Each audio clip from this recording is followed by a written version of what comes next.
continue, mais c'est facile, c'est en 2009. Donc, le rapport, attends un petit peu, là, je vais lire ça ici, à partir d'ici.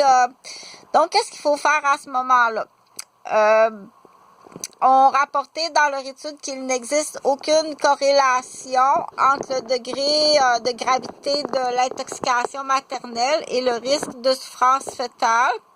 La réalisation d'un examen obstétrical d'une échographie s'imposerait dans les suites immédiates de l'intoxication.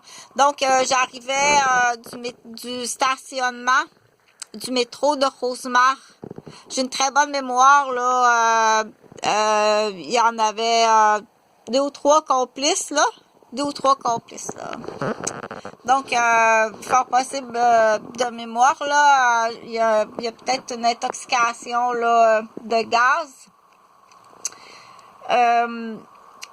Donc, l'idéal étant d'avoir un suivi prolongé du fœtus, du nouveau-né et de l'enfant.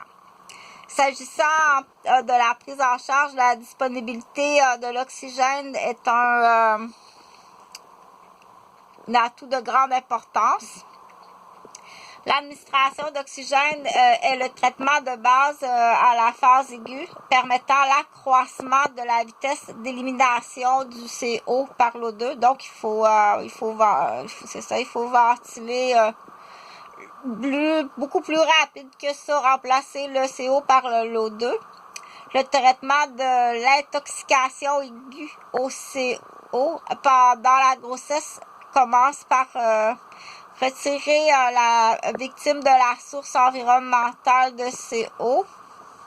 Là, quand c'est criminel, il faut aussi mettre en prison les assassins. Oui, c'est des assassins. Ensuite, 100% d'oxygène normobare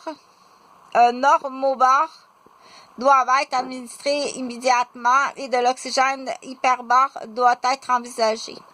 Le seul traitement non tératogène possible pour les femmes enceintes avec l'empoisonnement au CO est l'oxygénothérapie hyperbare.